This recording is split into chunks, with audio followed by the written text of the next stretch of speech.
Hello दोस्तों, SPB study point पे आप सबको स्वागत है। दोस्तों आज बात करेंगे एडुटेरिया का वॉल्यूम 2 का सेट नंबर 4 का, जो बिहार दरोगा 1275 पोस्ट के लिए अभी न्यू सेट आया है। उसी को आज चौथा सेट डिस्कशन करेंगे। तो आप लोग शुरू से लास्ट तक देखिएगा और देखने के बाद अच्छा लगेगा तो कमेंट कीजिएगा और अदर दोस्तों भी शेयर कीजिएगा और नए लोग सब्सक्राइब कीजिएगा। तो आइए शुरू करते हैं।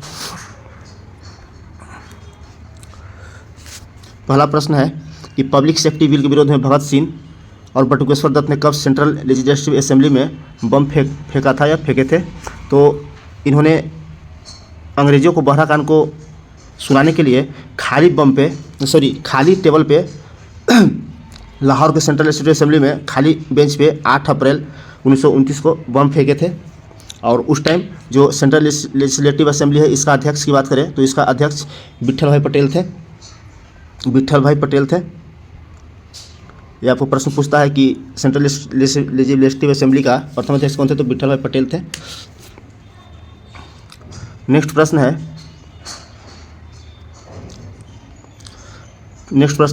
प्रार्थना समाज की स्थापना किसके सहयोग से की गई थी। तो प्रार्थना समाज की स्थापना में ये तीनों व्यक्ति शामिल थे। इसमें मुख्य रूप से केशव चंद्र सेन के सहयोग से आत्माराम पांडुरंग भी थे और MG रनाडे, देवेंद्र ठाकुर, ये सभी थे। तो इनमें से सभी हो जाएगा। प्रार्थना समाज की स्थापना 1867 में किया गया था और इन सबके प्रयासों से किया गया था।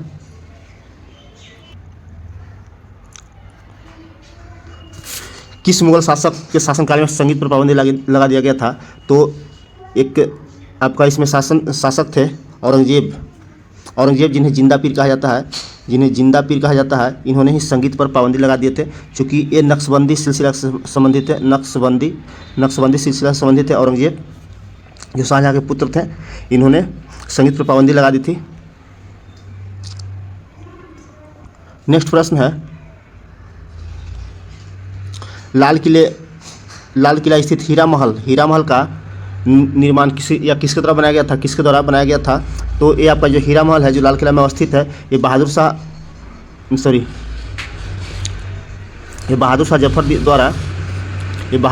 द्वारा बनाया गया था। और इनके शासनकाल में 1897 में क्रांति हुई थी। और यही जो बहादुर शाह जफर हैं, इन्हीं को बहादुर शाह द्वितीय के नाम से भी जाना जाता है। और इन्हीं के शासनकाल में मुगलों का अंत माना जाता है, जो अंतिम मुगल शासक थे। शाह आलम द्वितीय की बात करें तो शाह आलम द्वितीय के समय आपका बक्सर का युद्ध हुआ था। अकबर द्वितीय, इनसे बहुत फेमस क्वेश्चन पूछता है अकबर द्वितीय से कि किसने राजा राम की उपाधि राजा राम को राजा की उपाधि दी थी। तो अकबर द्वितीय ने ही राजा राम को राजा की उपाधि दिया था, अकबर द्वितीय। नेक्स्ट प्रश्न है द्वितीय आंग्ल मैसूर युद्ध किस गवर्नर जनरल कार्यकाल में के दौरान लड़ा गया। तो आपका द्वितीय आंग्ल मैसूर युद्ध था, वो मुख्य रूप से याद रखिएगा 1780 से 84 तक चला था। इसके 2 साल बाद यानी कि 1782 में हैदर अली की मृत्यु हो गई थी युद्ध में घायल होने के कारण। तो यहाँ पूछ रहा है कौन सा उस टाइम गवर्नर जनरल थे। तो उस टाइम वारेन हेस्टिंग्स थे।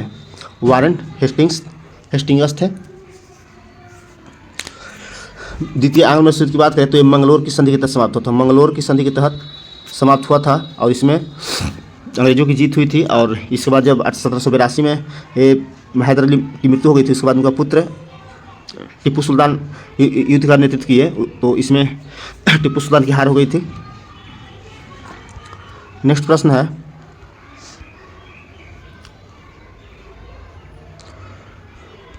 प्रश्न मुस्लिम लीग की स्थापना की गई थी, कहाँ किया गया था। तो ढाका में सलीमुल्लाह खां और आगा खां के नेतृत्व में, जिसमें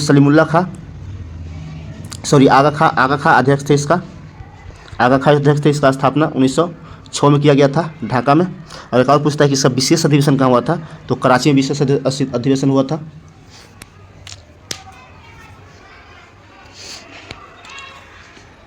नेक्स्ट प्रश्न है 7 नंबर किसने 1857 के विद्रोह को राष्ट्रीय विद्रोह का संबोधित किया था। तो राष्ट्रीय विद्रोह आपको डिजरेली राष्ट्रीय विद्रोह बोले थे। और BD सावरकर ने बोले थे प्रथम स्वतंत्रता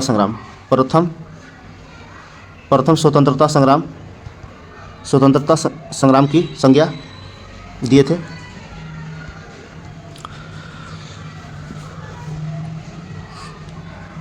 नेक्स्ट प्रश्न है, निम्नलिखित में कौन सा विकल्प गलत है, सही नहीं है? तो इसमें हो जाएगा आपका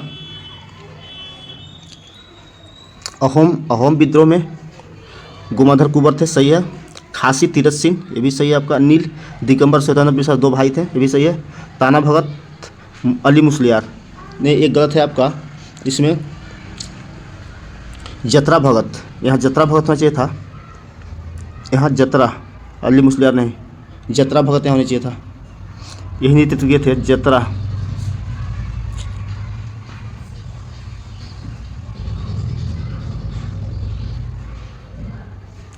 जतरा भगत इसका नेतृत्व किए थे, तो आपका आंसर डी हो जाएगा। नेक्स्ट प्रश्न है कि हड़प्पा सभ्यता के मेहरगढ़ से किस प्रकार के घरों का अवशेष प्राप्त हुए हैं? तो किस प्रकार से घरों का अवशेष प्राप्त हुए हैं? तो यहाँ से वर्गाकार एवं आयताकार प्राप्त हुए हैं। वर्गाकार एवं आयताकार का ऑप्शन ए सही हो जाएगा।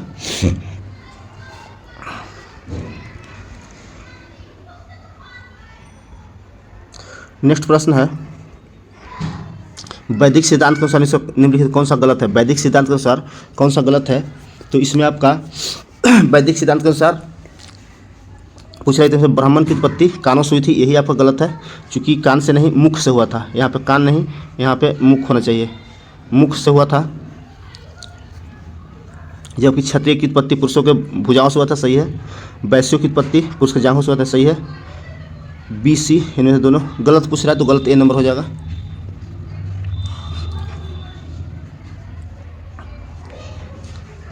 हाँ, यहाँ देख लीजिए, ये उत्पत्ति का जो आधार माना गया है वैदिक काल में, तो यहाँ पे जो ऋग्वेद है, ऋग्वेद के 10वें मंडल में 10वें मंडल के पुरुष सूक्त में वर्ण व्यवस्था का जिक्र मिलता है। नेक्स्ट प्रश्न कि अशोक ने अपने क्षेत्र में सामाजिक समस्याओं को हल करने के लिए किसे नियुक्त किया था? तो सामाजिक समस्याओं एवं धार्मिक कार्यकाल को प्रचार प्रसार के लिए धम्म महामात्रों के नियुक्त किए थे। धम्म महामात्रों की छठे शिलालेख से जानकारी मिलती है धम्म महामात्रों की। नेक्स्ट प्रश्न है कि हाल ही के दिनों में चर्चा में रहा सेंगोल जो आपका नया जो आपका संसद भवन बना है, वहाँ पे संगोल एक रखा हुआ है, तो किस सम्राट से जुड़ा हुआ था? तो संगोल मुख्य रूप से दक्षिण भारत का एक चोल वंश था, जो आंध्र प्रदेश के क्षेत्रों में राज करता था, जिसका प्रसिद्ध शासक राजेंद्र चोल थे, तो चोल वंश से संबंधित है। नेक्स्ट प्रश्न है कि ऑपरेशन पोलो के द्वारा किस राज्य का विलय किया गया था? तो ऑपरेशन पोलो द्वारा हैदराबाद को कब्जा किया गया था, भारतीय साम्राज्य में मिलाया गया था। यह 1948 में हुआ था, 1948 में। जूनागढ़ को जनमत संग्रह से मिलाया गया था, और कश्मीर को सैन्य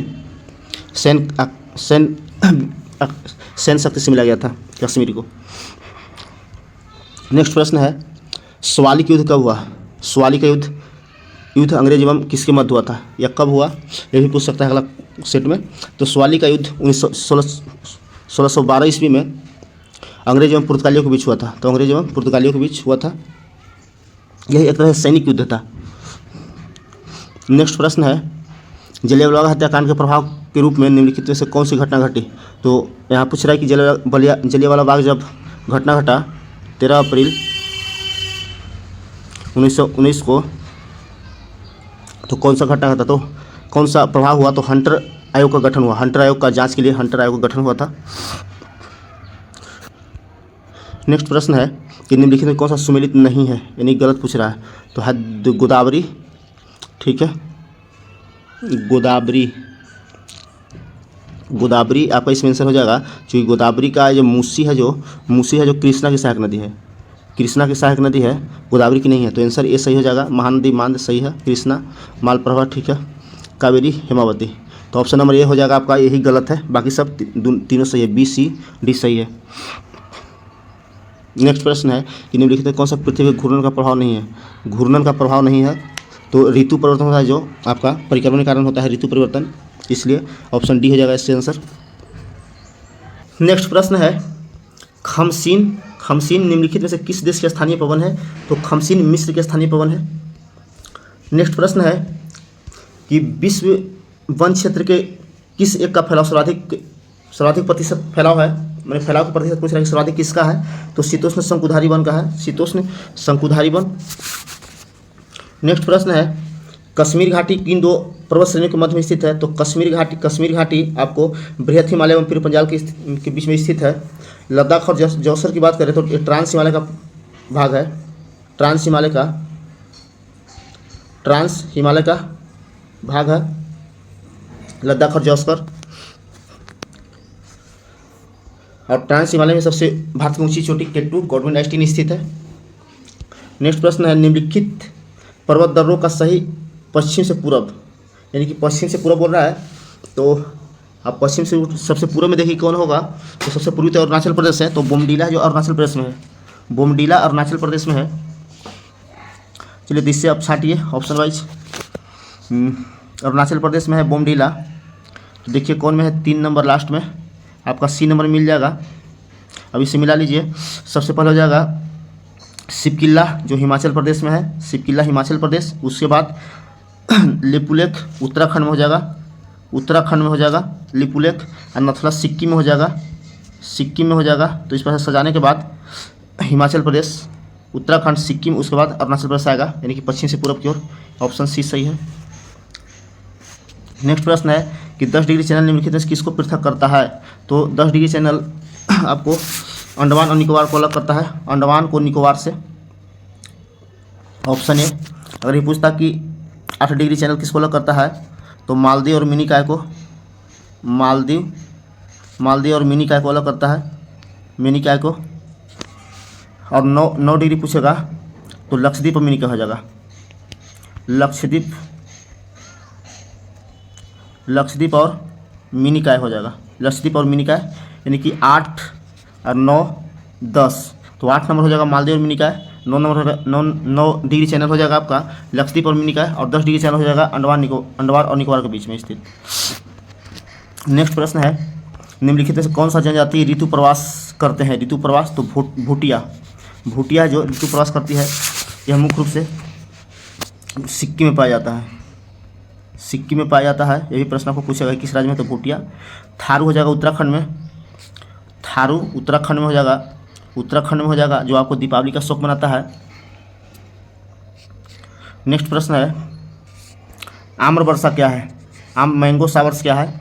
तो मैंगो शावर्स मुख्य रूप से केरल और कर्नाटक में,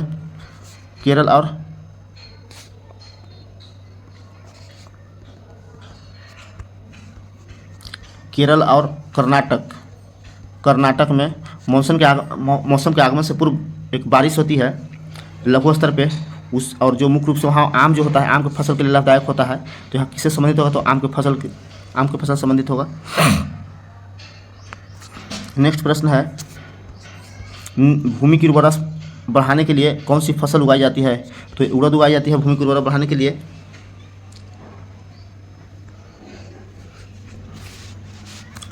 नेक्स्ट प्रश्न है, निम्नलिखित में कौन सा सकल घरेलू उत्पाद में सम्मिलित है? तो अंतिम वस्तु की बिक्री सम्मिलित होगा, अंतिम वस्तु की बिक्री। नेक्स्ट प्रश्न है,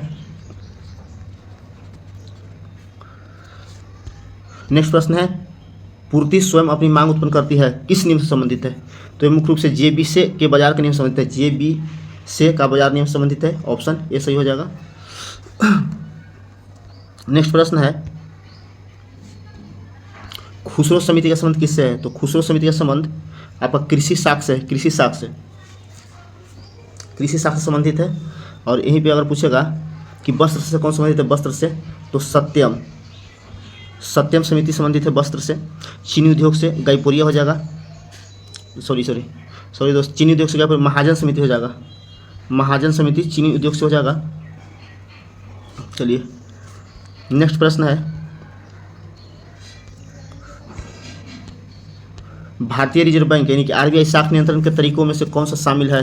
तो आरबीआई जो शाख का नियंत्रण करता है तो कौन सा तरीका इसमें शामिल है? तो इनमें से सभी हो जाएगा। बैंक नीति दर भी हो जाएगा, खुले व्यापार संक्रियता की क्रिया भी हो जाएगा, नैतिक प्रभाव की नीति हो जाएगा, यानी कि ऑप्शन डी इसका आंसर हो जाएगा सही। नेक्स्ट प्रश्न है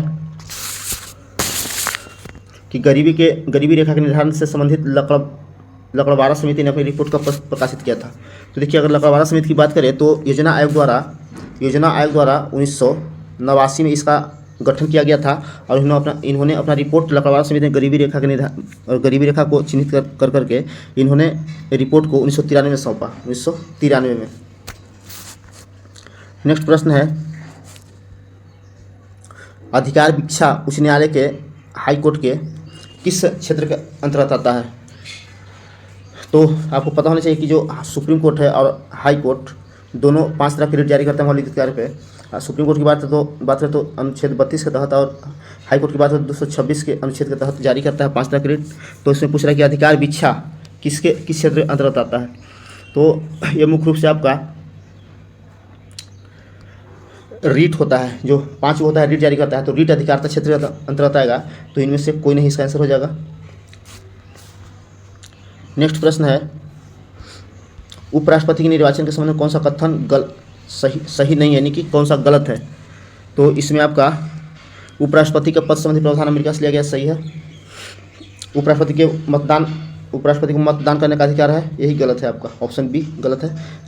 उपराष्ट्रपति के चुनाव में संसद के दोनों सदन से सभी सदस्य, लोकसभा और राज्यसभा से सभी सदस्य भाग लेते हैं, निर्वाचित एवं मनोनीत सभ्य भाग लेते हैं।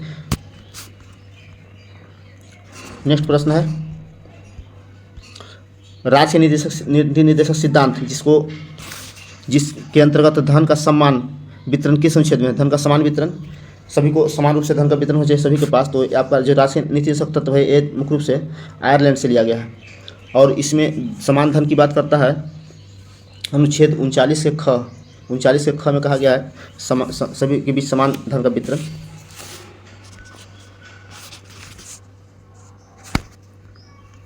नेक्स्ट प्रश्न है, भारतीय नागरिक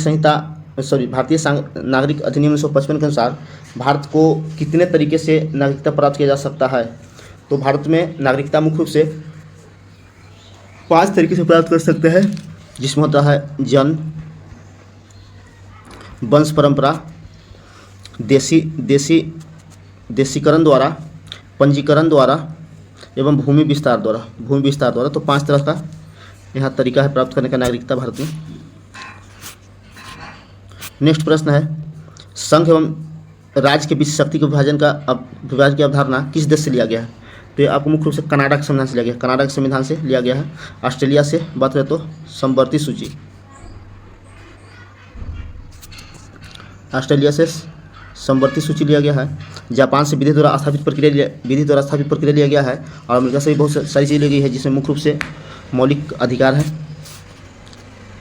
नेक्स्ट प्रश्न है, श्रमिक संघ एवं फौजदारी किस सूची का विषय है? तो ये मुख्य रूप से समवर्ती सूची का विषय है।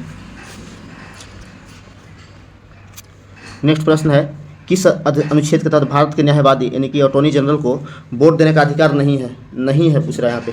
तो कहा जाता है कि महान्यायवादी है जो दोनों संसद के दोनों सदनों में भाग लेता है, मगर इसको भाग लेने का अधिकार है, बट इसको बोलने का भी अधिकार है, बट इसको वोट देने का अधिकार नहीं है।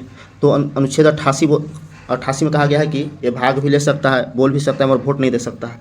अनुच्छेद 76 की बात करें तो महान्यायवादी की पद की चर्चा अनुच्छेद 76 में ही है। नेक्स्ट प्रश्न है, लोकसभा अध्यक्ष को शपथ कौन दिलाता है? तो इसको शपथ नहीं होता है, इसका आंसर डी हो जाएगा सही। लोकसभा स्पीकर को शपथ नहीं होता है।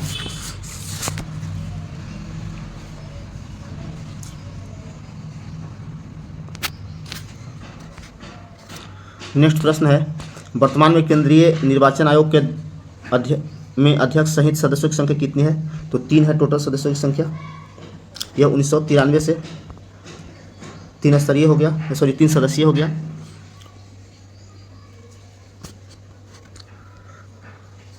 नेक्स्ट प्रश्न है, भारतीय राज्य व्यवस्था में भारत के विभिन्न पदाधिकारियों का कौन सा वरीयता क्रम सही है? तो इसमें आपका हो जाएगा उपराष्ट्रपति, प्रधानमंत्री, राज्यपाल नहीं होगा, ये गलत हो जाएगा। लोकसभा अध्यक्ष, कैबिनेट, ये भी गलत हो जाएगा। उच्च न्यायालय, उच्चतम न्यायालय, न्यायाधीश, नियंत्रक, महालेखा परीक्षक, ये भी आपको गलत हो जाएगा। इनमें से कोई नहीं होगा, कोई नहीं जो सही, इसमें क्रम गलत है।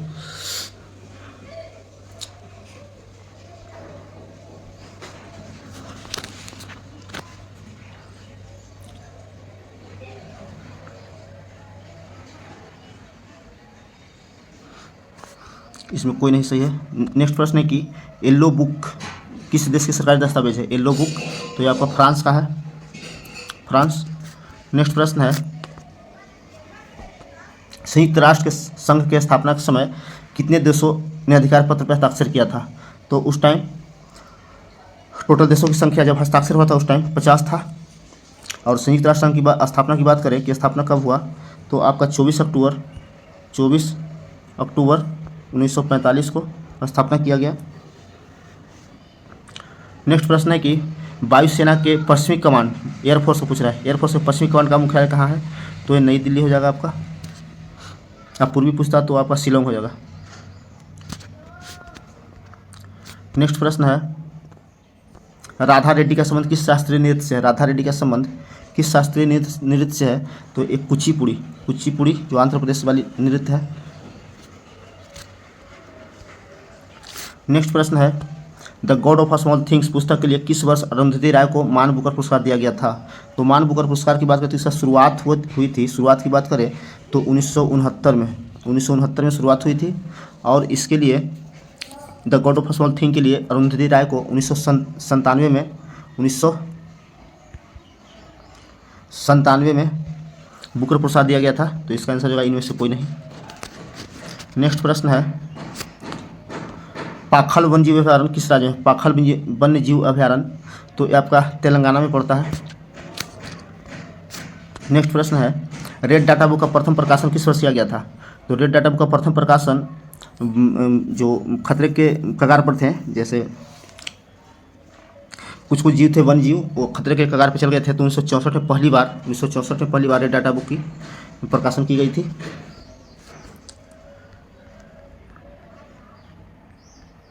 नेक्स्ट प्रश्न है, जैव विविधता में परिवर्तन होता है, जैव विविधता में परिवर्तन कैसे होता है? तो जब भूमध्य रेखा से ध्रुव की ओर जाएंगे तो कम जाएगा, और ध्रुवों से भूमध्य रेखा की ओर आएंगे, भूमध्य रेखा की तरफ आएंगे तो बढ़ता है। तो आपका आंसर ये हो जाएगा, भूमध्य रेखा की तरफ बढ़ती है। नेक्स्ट प्रश्न है,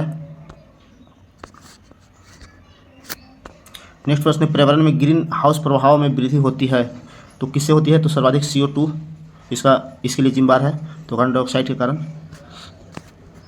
नेक्स्ट प्रश्न है, निम्नलिखित में कौन सा सही सुमेलित नहीं है, कौन गलत है?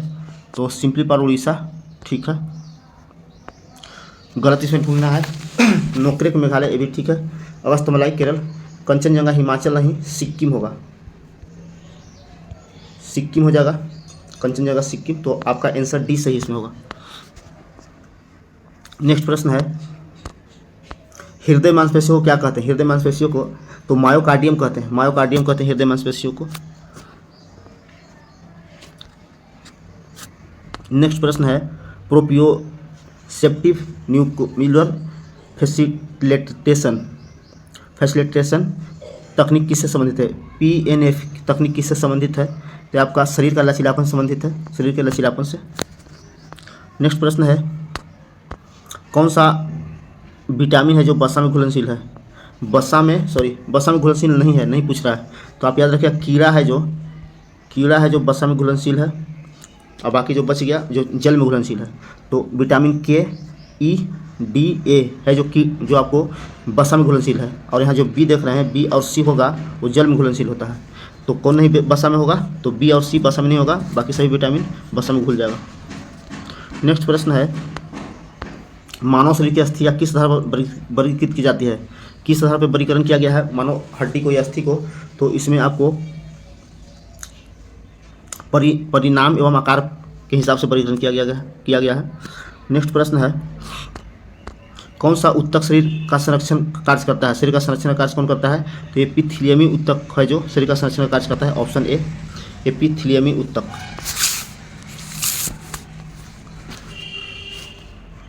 नेक्स्ट प्रश्न है, पौधे में किस हार्मोन के संचार के कारण प्रकाश की ओर पौधे झुक जाते हैं?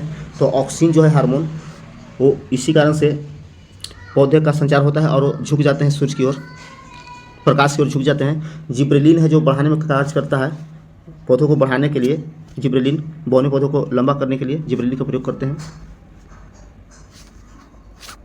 नेक्स्ट प्रश्न है, प्रोकैरियोटिक कोशिका के संबंध में कौन सा सत्य है? सही पूछ रहे क्या इसमें सत्य है? तो इसकी कोशिका भित्ति तो पाया नहीं जाता, इसलिए गलत हो जाएगा। इसमें माइटोकॉन्ड्रिया उपस्थित होता है नहीं, अनुपस्थित होता है, ये भी गलत हो जाएगा। इसमें केंद्र तथा केंद्रिका अनुपस्थित नहीं होते हैं, ये भी गलत हो जाएगा। तो इसमें कोशिका विभाजन विखंडन अथवा मुकुलन द्वारा होता है, ये सही हो जाएगा डी नंबर, ऑप्शन डी सही हो जाएगा। नेक्स्ट प्रश्न है,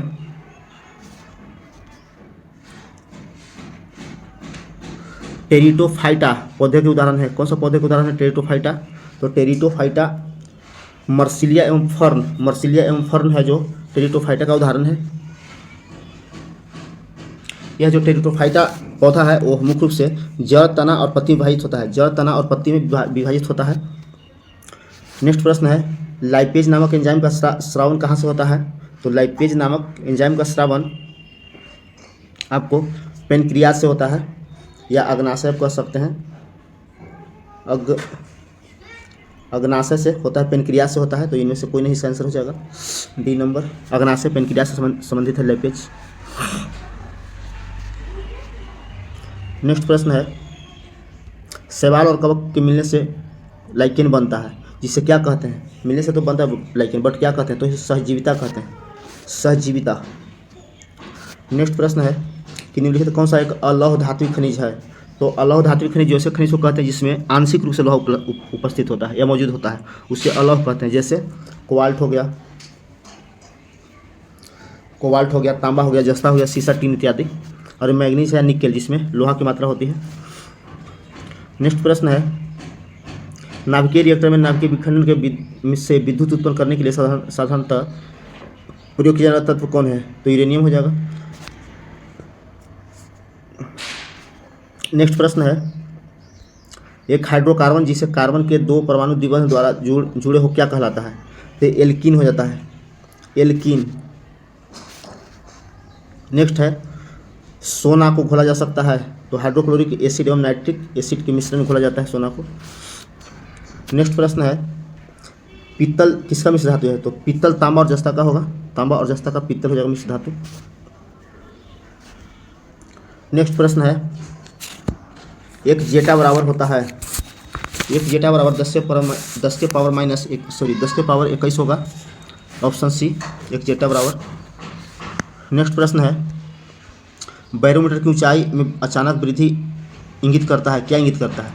तो देखिए यहाँ से कैसे प्रश्न फंसाता है। पहला तो ये प्रश्न आपको पूछ रहा है कि बैरोमीटर की अचानक वृद्धि पूछ रहा है, होगा तो क्या इंगित करेगा?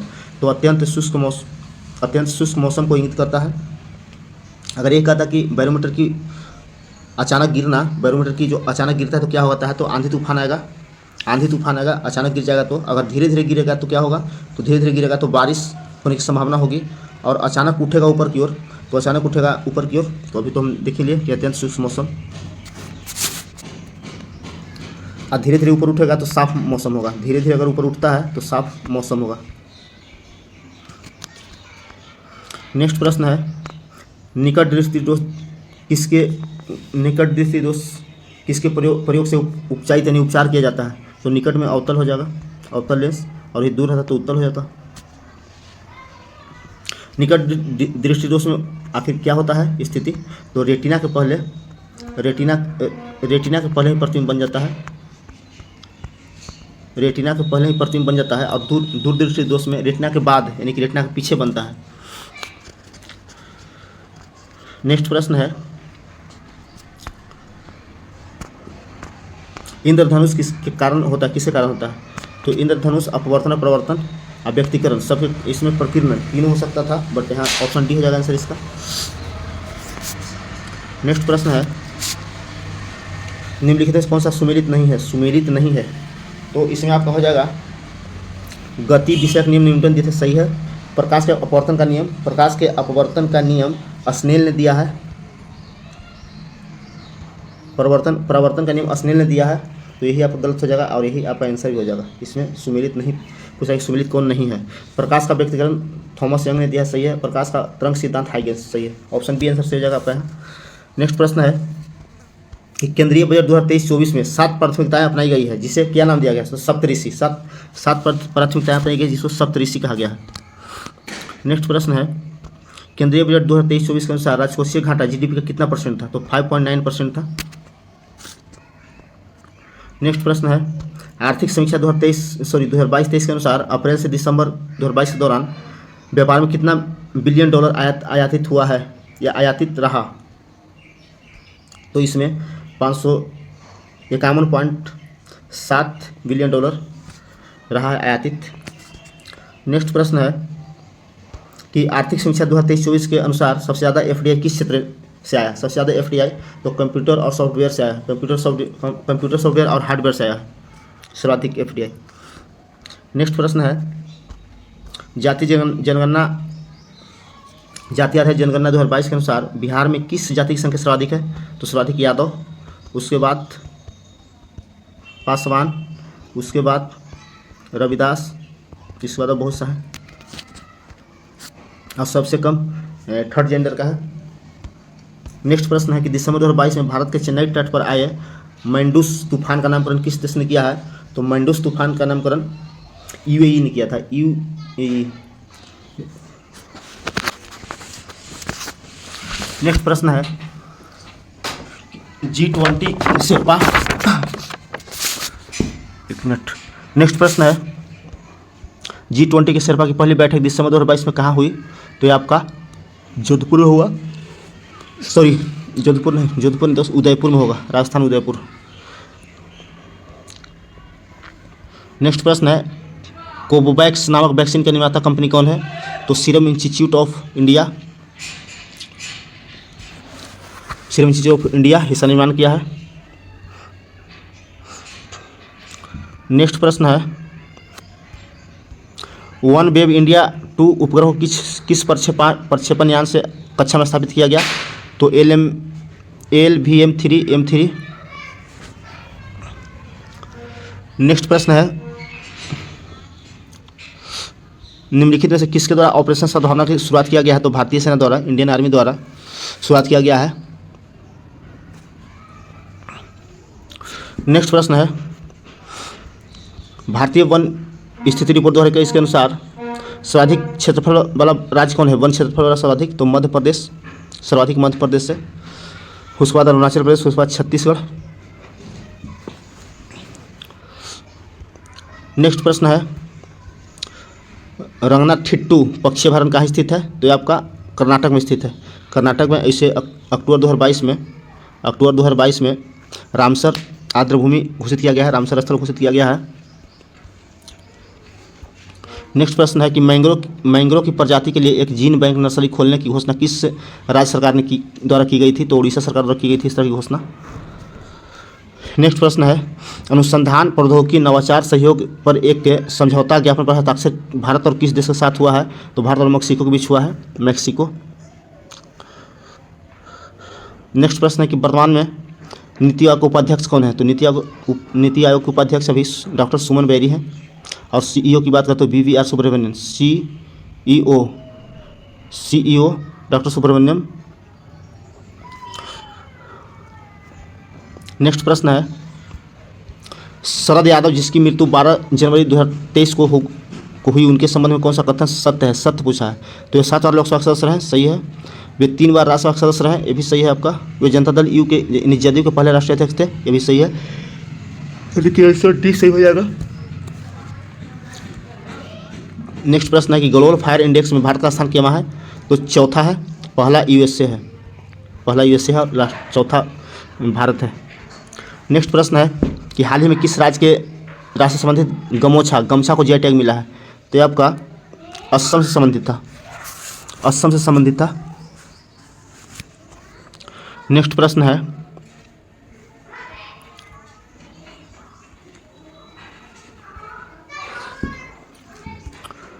फोर्ब्स द्वारा दुनिया के 100 शक्तिशाली महिलाओं की सूची में भारतीय महिला कितनी शामिल है?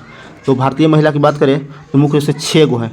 पहला आपको निर्मला सीतारमन जो आपका वर्तमान में वित्त मंत्री है भारत सरकार के, उसके बाद रोशनी नादर मल्होत्रा, माधवीपुरी बुच, शोभा मंडल, किरण मजूमदार शाह, फाल्गुनी नायर। नेक्स्ट प्रश्न है, वर्तमान 2023 में कुल कितने लोगों को पद्म विभूषण पुरस्कार दिया गया है? तो टोटल 6 लोगों को दिया गया है। और टोटल की बात करते हैं 106 को टोटल चुना गया था 2023 में। नेक्स्ट प्रश्न है, 64वां रेमन मैग्सेसे पुरस्कार किससे सम्मानित किया गया है? 64वां रेमन मैग्सेसे पुरस्कार किस सम्मानित किया गया है? तो इसमें आपको हो जाएंगे सभी, सोथियारा छिम, बर्नाडेट जे मैट्रिट, तदादी हस्टोरी, यानी कि उपयुक्त सभी। ये आपको कंबोडिया के हैं, कंबोडिया।